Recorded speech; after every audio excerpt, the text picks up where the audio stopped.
From early morning, a military band entertained the crowds that battled through the snow for this historic St. David's Day celebration. The great and the good from across the world began arriving to make their progress into the new Cenedlaethol.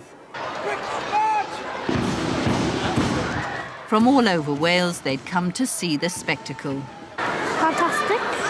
What do you think of this building?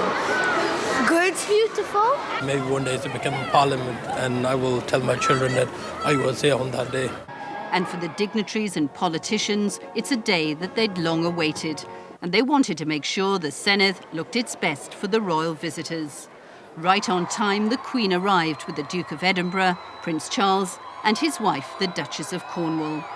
A royal presence was always likely to be controversial for some. Republicans made their feelings known. Others took the opportunity to publicise their cause, from hospitals to pensions. But the less than enthusiastic reception from protesters outside did little to mar the warmth of the welcome as the Queen made her way for the very first time inside this new building for Wales. Her progress was marked by a 21-gun salute. And a flypast from Hawk jets from RAF Valley.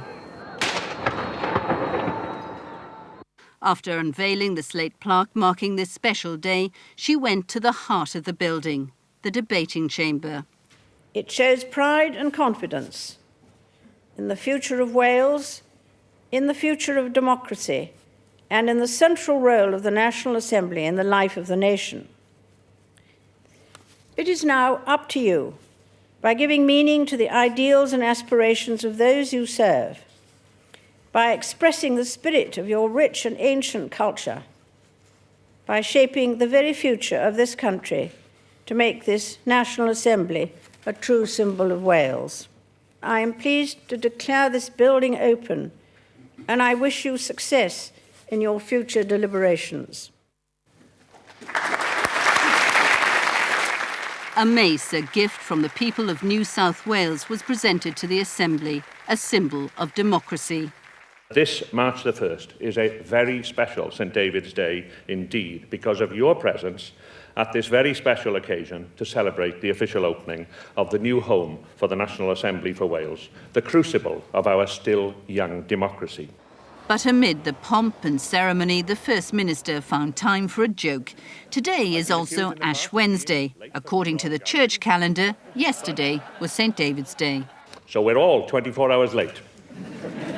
I've been accused in the past of being late for some royal gatherings. But if I'm 24 hours late, we're all 24 hours late. It's taken 8 years to reach this day. It's one that so many will never forget.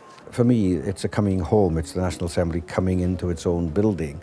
And to see the affection and support we've had from our sister organisations, from the regional legislative parliaments on mainland Europe and indeed from the Commonwealth. In Porthmadog, school children made this a double celebration too, even though they couldn't be there in person. They should be having a good time, and hopefully that they get to meet the Queen and that they enjoy it. I would like to go and see it. A big screen relayed proceedings to Swansea, but only a handful braved the snow. I've seen the building, I'm delighted with it. I think the level of debate inside could be raised a bit, but having said that, it's a fine building. In Machynlleth, the home of Owen Glyndwr's Parliament, there were reservations about the location of this new Cenedlaethol. Possibly it should have been more in central Wales, here or Aberystwyth. There's a lot of opinion in the north that it should have been more central, and Machynlleth would have been an ideal place.